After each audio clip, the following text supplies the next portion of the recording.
And the biggest mystery for the Arizona Cardinals is who the hell is going to rush the passer? Who is going to rush the passer for the Arizona Cardinals? They're starting edge rushers, Zaven Collins and Dennis Gardeck. And their front seven it's a question mark. It's a question mark, their front seven. I like Mac Wilson. I like Kaiser White, but the Cardinals got to get a pass rush from somebody. Gardeck in spurts has been able to do it. Zaven Collins, this is the guy you're like, okay, I think a lot of hopes are being pinned on him.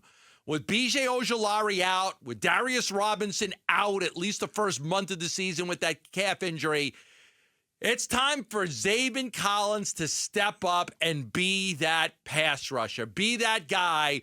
We all know when he came in, sideline to sideline speed, he could cover tight ends and running backs, and we all love that. But they're going to look for him more this year to try to be a guy that could get some pressure on the quarterback. You know, whether it's a quarterback hit or a quarterback knockdown or a sack or just a pressure, the Cardinals' concern, the biggest question mark is really, can they get any pressure on the quarterback? I read a story today that said on NFL.com, that he is the X factor for the Arizona Cardinals. And I agree with it. I totally agree with it. Dennis Gardeck is a great story. I mean, everybody loves where this guy came from and the way he plays the game. You like to have Dennis Gardeck on your football team. But if he's your best pass rusher, you probably got some problems in that department. Look, Zaven Collins is underwhelmed. I'm sorry. I mean, I think everybody that follows this football team would agree with that. Who is? Zaven Collins. Zaven Collins is underwhelmed. He said 5.5 sacks. Now, granted, a lot of that was he was playing inside linebacker when he first got here. But from a playmaking standpoint, an impact playmaking standpoint, they have been few and far between. And 3.5 sacks last year. If he plays that edge rusher outside full-time in 2024, that number better be better than 3.5, Cambo. Well, he knows that this is what they need out of him. He signed a 2-year extension for $14 million. So he got an extension, got himself paid a little bit. Here's a guy that is ultra-talented, young, strong, big. Now let's see if he has the technique to be able to get by offensive linemen and get some pressure on the quarterback. Gardeck, 7 sacks 1 year, 7 the other 5 combined. So 1 year, 7 sacks, the other 5 combined, 7 sacks. Situationally, he's a nice guy situationally. Yeah, exactly. But if you got to play him a whole lot of snaps, are you going to wear the guy out? Are you going to wear him out if you got to play him a whole lot? They've got to, hopefully schemes, creativity, blitzes will create some opportunities. But you can't have the quarterback sitting back there all day to throw the football. The defense will never get off the field. And this is why I just think the Robinson injury was big. Granted, he hasn't played in a regular season game. We don't know how he's going to be, but at least he had the skill set. First-round draft pick now. He had the skill set, size, and the strength. size and the speed to make an impact. You mentioned Mac Wilson and Kaiser White. I totally agree with you. They are good football players. But that's what this front seven is lacking. Great football players. And I think Robinson's got a chance to be that. I mean, guys, they're going to have a chance to be an all-pro someday. They don't have those guys. Could not stop the run last year. They were void of impact plays, game-changing plays. And it's got to change this year because I think the offense is going to answer the bell. I think they have the horses. They have the skill set. They have the quarterback. Everybody thinks that. Sure. Offense is going to have no problem moving up and down the field. But if you can't stop anybody, but you got to stop guys. You're going to win 5 games again. Yeah, you can't be on the field for 10, 11 play drives all the time because your defense can't get any stops. Quarterback is a question. Pass rush is a question. But again, this isn't going to – Rome's not built in a day. And I know the old worst to first, everybody on the team – the Cardinals, Monty Ossenfort needs another year of bringing more players into the system before the Cardinals are a team that we could say, okay, this is a team that can be a threat. Now, we expect this team to be better than 4 wins because you got Murray for a full season. You've got Marvin Harrison Jr. You've got Trey McBride is broke out. Offensive line is better. Paris moving to left tackle. You do expect them to be better than 4 wins. How much better? Is it 7 wins? Is it 8? Is it 9? I don't think it gets to 10 or 11, but that's what you look at. You look at this offense. The offense alone is going to win them a couple of games because of how talented they are. I don't know. Are we ever going to come in here on a Monday and say the defense won the Cardinals a football game? I mean, it's a fair question. Are we ever going to get here on a Monday and say Cardinals won because they held that team to 13 points and the defense had 4 sacks and 2 interceptions and they shut down the running game, and I hope we do. Maybe they can. And we've been around the block long enough to know that sometimes young players, when they get an opportunity, or some vets, when they get a new spot, a new lease on life, new team, you can put together something special, or at least decent. But I look at this front seven, and I see good players, not great players. And when it comes to making critical plays at critical times, that sometimes is the difference between winning and losing.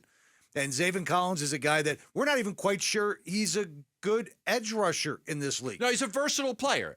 Listen, Monty Ossenfort's not re-signing him to a 2-year deal unless they like him. I mean, this was not one of his draft picks, and he re-signed him to a 2-year extension. Not a lot of money, but the versatility. You do like his versatility. He'll do a little bit of everything. Can he cover a tight end? Yeah. Can he cover a running back? Yeah. Can he go sideline to sideline with speed and force? Yes. Can he rush the passer? A little bit. I don't know if he's great at any one thing, but he's a good football player. Like, this isn't Isaiah Simmons, okay? Isaiah Simmons was a total bust.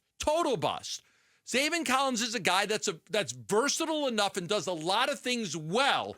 I don't know if there's one thing he does great, but he's a good football player to have. The problem is they're so desperate for pass rush. They're so desperate to have somebody that can put consistent pressure on the quarterback, and everybody's looking to him to do it with no B.J. Ojolari and no Darius Robinson right now. Early on in camp, Jonathan Gannon talked about moving Zaven Collins to the edge last year, and what made the Cardinals front office and coaching staff decide that was the best way to go about it. Yeah, I think just the physical skill set, his size, the first thing, and then knowing that he's smart, very, very intelligent. What needs to happen out there, he can handle all those things. And then you guys see we kind of move him around different spots. He can typically handle all that. But I think if you ask them right now, what we want to see is, in these certain spots, we want to see, you win. You know what I mean? So when we put you here, this is what you need to do to win. When we put you here, this is what you need to do to win. I'm talking about one-on-one. But he's doing a good job with it. Win battles one-on-one. Make plays. This is a guy that Steve Keim put in the starting lineup on right after he drafted him. And he couldn't win that job early. He said he was going to start. Yeah. He's a starter day one. And he didn't. He's a starter day one. That's what he said. Started day one. Back-to-back drafts of Isaiah Simmons and Zaven Collins. Like in some ways, I always believe if you can get to that second contract, that means that, you made a good draft pick. Collins is getting that second. Now it's not a longer deal; it's a 2-year deal. But again, he's like DJ Humphries was here for a while. Not here now, but was here for a while. You want to see guys that you draft outlive the first contract. Get to the second contract. By the time you get to the second contract, you're 26, 27 years old? Yeah, it means you're good. You're good. Right. It means you're a good player. I will say this, and Steve Keim takes a beating on Twitter. Some of it, deserved at times. I can't get on him about the Isaiah Simmons pick, Gambo. I know we're getting ready to hit to break, and I don't know if you have thoughts on this. By everybody's account and evaluation in that draft, the Cardinals made a hell of a picking Isaiah Simmons. This kid was fantastic at Clemson.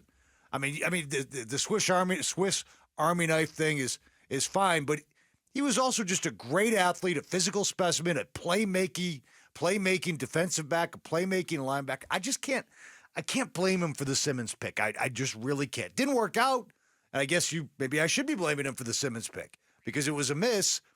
But that was it wasn't like Simmons, unlike Hassan Reddick, who went somewhere else and figured out, hey, this is a better role for me. That's a different different level.